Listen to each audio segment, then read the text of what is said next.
Olá, amigos. Me vejo assim na obrigação de falar um pouquinho sobre a nossa situação, um pouco daquilo que temos também refletido e compreendido a respeito dessa crise mundial, desse clima de guerra por causa da pandemia no mundo todo, especialmente no Ocidente e agora no Brasil também. Tenho feito alguns registros assim específicos, mas me vejo agora na obrigação também de falar um pouco mais a respeito desse momento. Estou com o José e Benjamin ali atrás, eles estão brincando ali com os amiguinhos na quadra. Estamos a semana toda de resguardo por causa da pandemia. Estamos bem, graças a Deus, o Pai tem cuidado de nós, temos sido livrados, né? Então, tenho pensado bastante sobre isso, sobre essa contaminação, tenho falado bastante com os meninos sobre isso, insistido bastante com eles sobre isso, né? Lavar as mãos e usar o álcool e tudo mais. Mas isso me fez refletir bastante sobre a importância e a gravidade também dessa contaminação. E refletir um pouco também sobre os meios de transmissão, como contato com as mãos. E gostaria de refletir com você, só melhorar a iluminação aqui, de refletir um pouquinho com você sobre isso. Fiz uma pesquisa e nessa pesquisa diz que em 1348 até 1353 houve uma pandemia na Europa por causa da peste bubônica, que depois se transformou na peste negra. O curioso é que essa peste bubônica, infelizmente, ela matou milhares de europeus, mas o dado curioso é que havia ali uma comunidade judaica, a comunidade judaica que se estabeleceu no mundo todo por causa da dispersão, da diáspora. Essa comunidade judaica em específico, ela foi livrada daquela mesma contaminação, da peste bubônica e da peste negra, curiosamente.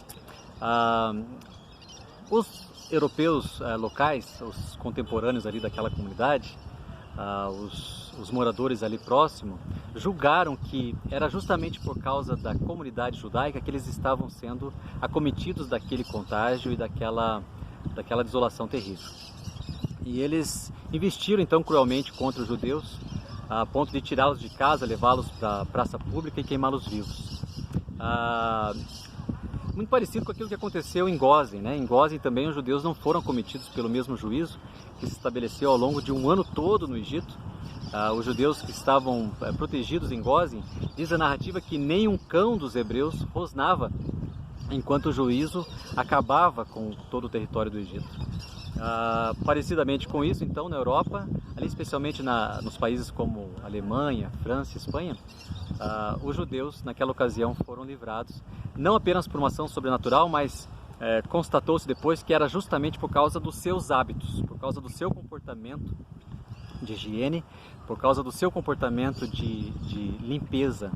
Os judeus eram conhecidos por sua limpeza, e isso é aprendido desde a tradição judaica, desde o mandamento da Torá, desde depois a lei oral e depois a tradição dos anciãos e depois essa mudança no comportamento, especialmente do povo hebreu, que realmente aderiu a essa higienização.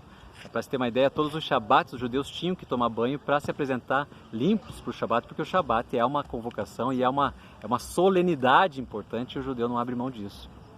Então, aqueles europeus investiram cruelmente contra os judeus, levavam esses judeus para as praças públicas, queimavam esses judeus vivos ali.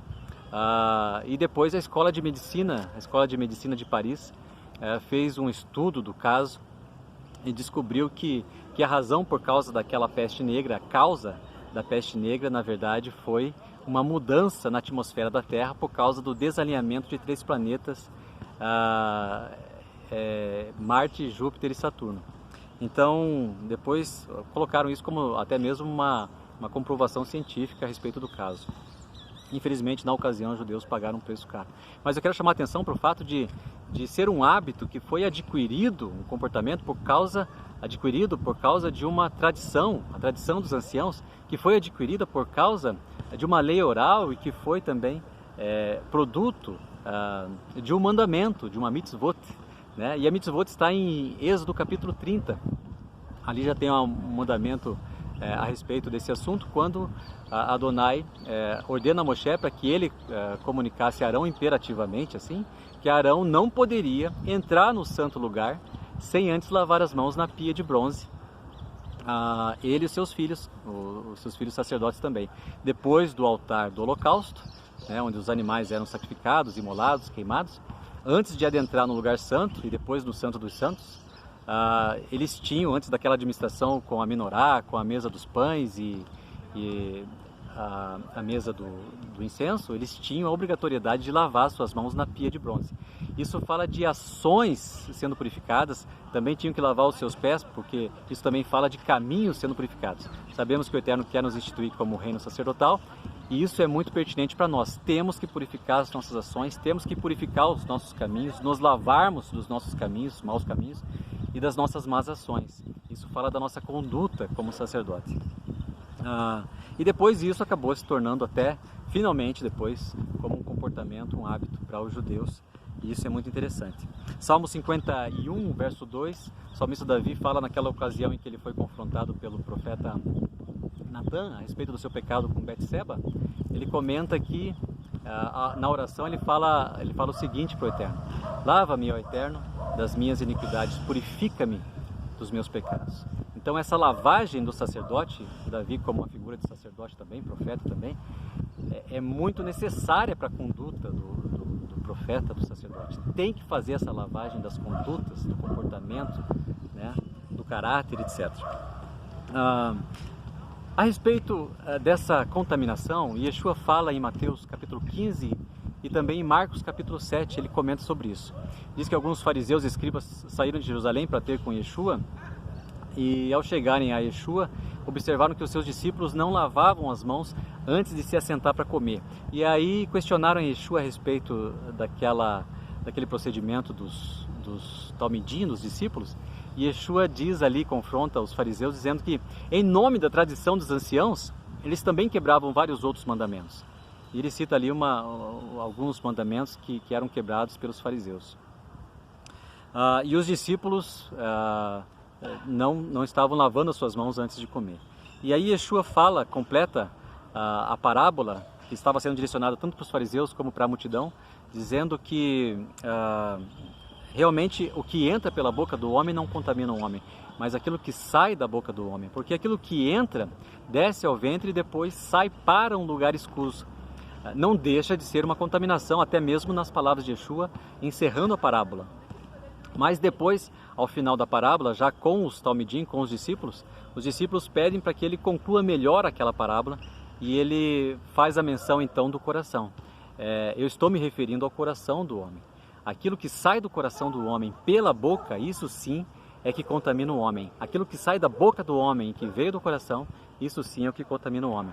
Então não aquilo necessariamente que entra contamina, é o que contamina, mas muito pior do que essa contaminação, aquela contaminação que sai para um lugar escuso, pior do que isso é aquela contaminação que vem do coração.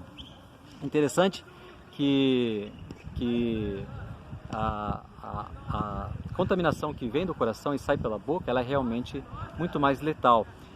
O apóstolo Tiago fala o seguinte: a língua, ela tem o poder de lançar em chamas toda a existência da carreira da humanidade. E aí nós estamos falando de uma crise da existência da humanidade. Então Tiago, mais uma vez, ele nos orienta. A língua, ela tem o poder de lançar em chamas toda a existência da carreira da humanidade. E aqui nós estamos falando de uma crise de existência. É exatamente o que nós estamos vendo nas ruas e nos jornais nesses dias. Uma crise de existência. Todos estão em crise de existência. Todos estão sem saber exatamente o que fazer. Por que eu não estou trabalhando? Por que eu não estou produzindo? Por que eu não estou rendendo? Por que eu não estou semeando ou colhendo? Por quê? Porque foi dado um decreto para que todos estejam em quarentena. Então, se estabeleceu aqui a crise de existência. Então, o poder da língua tem esse poder de lançar nas chamas a crise e a existência como crise, toda a carreira da existência humana. Na verdade, em relação a esse desfecho relacionado à parábola de Yeshua, é interessante que há uma relação ali entre ventre e coração. ventre fala do homem carnal, do homem secular, porque ventre fala de ego, do homem egocêntrico, e o coração fala da pessoa verdadeira, do homem verdadeiro, do homem espiritual.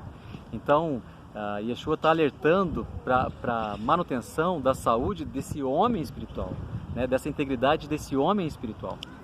O coração fala da faculdade mental do homem, do poder de produzir todas as suas ações. Então é interessante pensar nessa relação. De fato há uma contaminação que sai do ventre para um lugar escuso, mas essa contaminação do coração, ela, segundo as palavras de Yeshua, segundo a conclusão de Yeshua, ela é tida como algo muito mais importante. Ele coloca essa contaminação do coração em um grau de importância muito maior. É importante que nós pensemos sobre isso. Será que essa contaminação que está aí já não é um produto dessa contaminação que vem do coração? E ali ele fala sobre maus desígnios. Que contaminação é essa? São os maus desígnios que vêm do coração. Aí ele fala sobre avareza, sobre inveja, sobre falso testemunho e assim por diante. Ele dá uma lista de maus desígnios que procedem do coração. O apóstolo Paulo fala aos Efésios, no capítulo 5, que o Mashiach amou a igreja a tal ponto, parafraseando um pouquinho aqui o apóstolo Paulo, que a si mesmo se entregou por ela, tendo-a santificado e purificado a sua igreja através da lavagem com água que é a palavra, pela palavra. Então, há necessidade de sermos lavados de toda a nossa contaminação espiritual e também física. Então, é outra relação importante, a contaminação física e a contaminação espiritual. Nesses dias, temos que orar para que o nosso homem espiritual também seja lavado e para que isso depois se reflita finalmente no homem físico.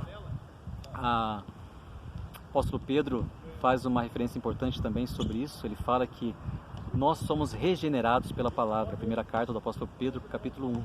Nós somos regenerados pela palavra. Isto é, a palavra ela tem o poder de regenerar o homem, sua comunidade, sua nação e todas as nações da terra.